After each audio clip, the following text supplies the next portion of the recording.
Jerry Springer has passed away at 79 years old, but no one is talking about this one thing coming up. This morning, Jerry Springer, one of the most controversial hosts in TV history, has died. Springer hosted The Jerry Springer Show for 27 years. The raucous show became a ratings favorite thanks to its outrageous guests, crazy and the popularity of its host, who the audience famously cheered on with chants of Jerry, Jerry, Jerry. I was digging and I was like, oh, what's Jerry Springer all about? I mean, I know Gen Z, I grew up looking at him and be like, oh, it's kind of like trash TV. And I did some research, was reading the CNN article, and as I kept reading, it got darker and darker and darker. Let's talk about it. All right, in the CNN article, there's a quote here. Springer once told CNN that he did not mind being referred to as the grandfather of trash TV, saying in 2010s, the Jerry Springer Show celebrated its 20th anniversary on air. It's probably accurate. I don't know what the award for that is, but I think it is true that we were probably one of the first shows to present some of the outrageousness we have. I want to glue these two ideas together. How was Jerry Springer so successful, and do we even want that to be duplicated? The show ended in 2018 after more than 4,000 episodes, countless think pieces about Springer's role in the decline of culture, if not civilization.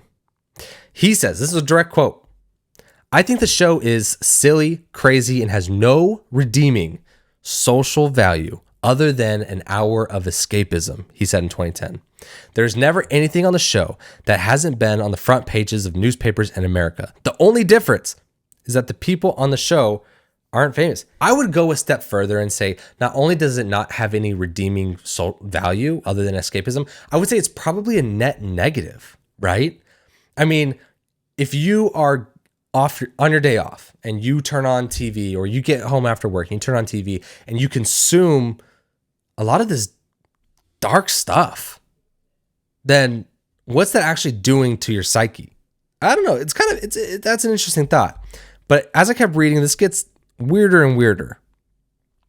The show's notoriety peaked in 2000 when a German man was accused of killing his ex-wife after they appeared together on the Springer Show with the man's new ex-wife. Ralph Pinatz was convicted of second-degree murder for beating Nancy Panitz to death. Prior to the airing of the show, a Sarasota pizza shop waitress reported hearing Ralph tell her that he would choke the life out of his ex-wife when talking about the Jerry Springer Show. On the 24th of July 2000, Campbell Panitz had a court order indicted barring Ralph from living in the shared home, forcing him to leave. That year, Springer appeared on Larry King Live in his first major interview since the murder. At the time, Springer said the interview had nothing to do with the show. Well, one, it's horrible that obviously the person was deleted, he told King. It had nothing to do with the show, but that it is horrible. Now, when I read that, I was like, oh, he had a guy that was convicted of later on the show. But I actually read it wrong. A man was convicted of killing his ex-wife hours after they and another woman were featured on the Jerry Springer's episode about love triangles. I've never heard of this episode, but I might say it doesn't surprise me. When you put people in an agitated environment and you pull out their dirt, their trauma, and you could even say by humiliating them and putting them on television, you can kind of stir up something that's a little dark. But I kept doing more digging, and I found out that one-time Jerry Springer producer sentenced to prison after death of sister in burning garage. One of the producers of Jerry Springer Show, also deleted her sister by burning them in a garage. I would argue that even if the man was happy-go-lucky, he was nice to everyone in the streets, your actions speak louder than your words. So you continually putting together these intense scenarios, bringing in drama, bringing in conflict, you create an environment around you and in your life and in your psyche and your subconscious that is toxic. And I don't even like that word. And the people around you end up being murderers. Now, I think the one redeeming value of Jerry Springer is by his whole show, we understand that marketing conflict and the curiosity behind the conflict is always going to get clicks. If you even look at YouTube nowadays, you see a lot of creators that market, more of the pessimistic view. This person is being exposed for this, right? Jerry Springer passed, but no one is talking about this. And it's kind of this conflict and curiosity that people are posing. Now, back then on TV, your content had to deliver on that because people weren't really clicking into an episode. They would just see Jerry Springer. Nowadays, in your marketing, you can market aggressively. You can market in a seemingly kind of negative manner, but you can do something that we call click bless. It's not clickbait. People are going to click in, but the end goal of the content is to actually uplift their soul.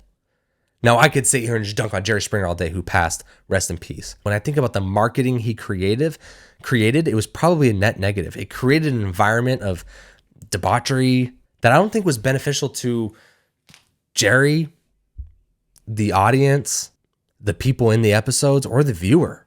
But I'll spin it and say, hey, unfortunately, people like drama. People like conflict. And people will click into drama and conflict all day long. But I think it is our responsibility to solve problems. So if you're marketing something and you want to market from kind of the negative standpoint, solve the problem. If you're creating content online, solve the problem. Give some click bless. But I think the ultimate takeaway here, there's some dark things around this Jerry Springer thing, but if we're going to look at his life, as a Gen Zer, I didn't grow up in his heyday. I kind of grew up with him in the background in pop culture. And when he passes, as he passed, unfortunately, ripe age of 79. That's a very good time to go out.